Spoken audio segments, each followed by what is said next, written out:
Guys, it's Bethany here, and as many of you know, today is May 4th, which is a huge day for Star Wars fans, because today is May the 4th be with you. So in honor of Star Wars Day, I decided to do a video of Star Wars theories. So these are going to be some theories you probably have never heard before, because these are all original theories that I've come up with myself. And, with the help of other people, I've helped refine them. But for the most part, it's just theories that I've come up with that I think, yeah, these could be legit. I'm going to grab my little list here. Okay, theory number 1. This one is for all you prequel fans out there. In Star Wars Episode 1, Darth Maul is chopped in half, and you assume he's dead. But he later appears in the Clone Wars, and I believe Star Wars Rebels, and as the surprise villain in Solo. Don't get me started. But, what if, when he was chopped in half, they say, oh yeah, he just made mechanical legs and then he was fine. But what if he was actually part starfish, or using some kind of starfish power?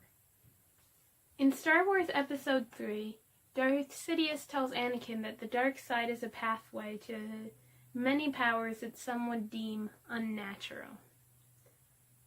And I think one of those powers is starfish power. Da-da-da. If you've ever taken a basic, a basic sea zoology course or something, you may have heard about how starfish, once cut in half, can form two identical starfish from, each half becomes a new starfish. So, what if Darth Maul had such a power, and when chopped in half, he turned into two separate Darth Mauls, one of which was a Sith Lord who still sought revenge against Obi-Wan for chopping him in half, and the other half grew into another Darth Maul, exactly the same, who became a huge crime lord, which is what you see in Solo. While I'm not sure how great this theory is, take it with a grain of salt, it's still a cool little thing to think about. Okay, theory number 2.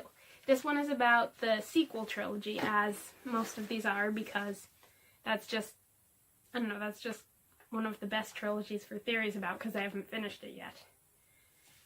In Star Wars Episode 8, there's a deleted scene where Captain Phasma loses a hand. And the minute my little brother and I saw this, we said, Phasma's a Skywalker. And while we're not sure how well the timeline checks out, why else would they make her lose a hand if they didn't intend for her to be a Skywalker? And why would they delete the scene unless they're trying to hide the fact that she's a Skywalker? Let's hope J.J. Abrams answers this question for us in the next film. Theory number 3. This one is about everyone's favorite X-Wing pilot from the new trilogy, Poe Dameron. So, there is an image floating around the internet of the person who played Poe claiming that his character would have been in 3rd grade when Finn was a baby. And that makes sense, because Poe's, 8 years older than Finn, maybe, so the timeline checks out there. He would have been 8 years old in 3rd grade, which is mostly normal. However, you can also find the same image floating around the internet, only the word Rey is used instead of Finn. He still claims that he was in 3rd grade when Rey was a baby, which does cause problems because Rey and Poe have an age gap of about 13 years, which implies that Poe was still in 3rd grade for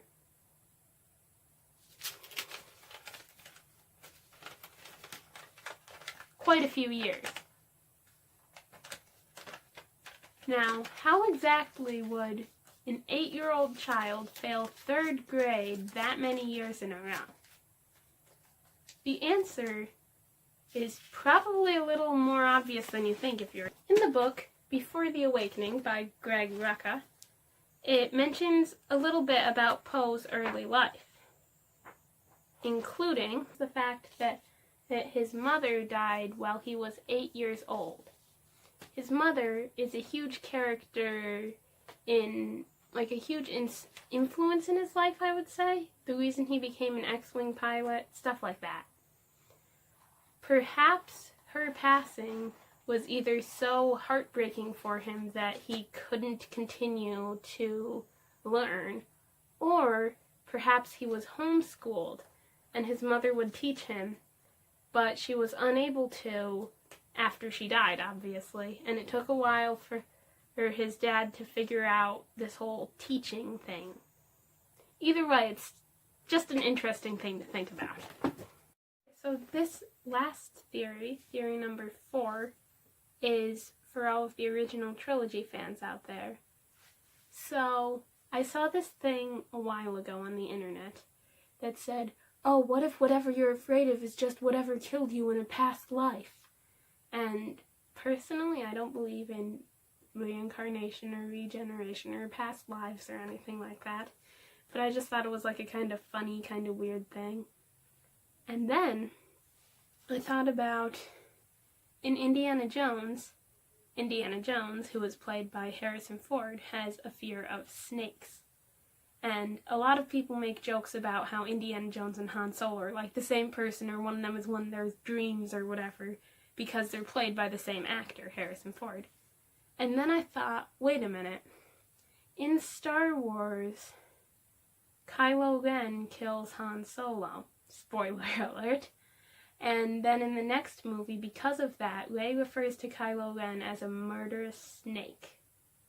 And then Indiana Jones has a fear of snakes. Coincidence? I think not! Anyways, thanks for watching. Let me know in the comments if you have any unique Star Wars theories that you're pretty sure no one has ever heard before. And I hope to see you in my next video. Bye!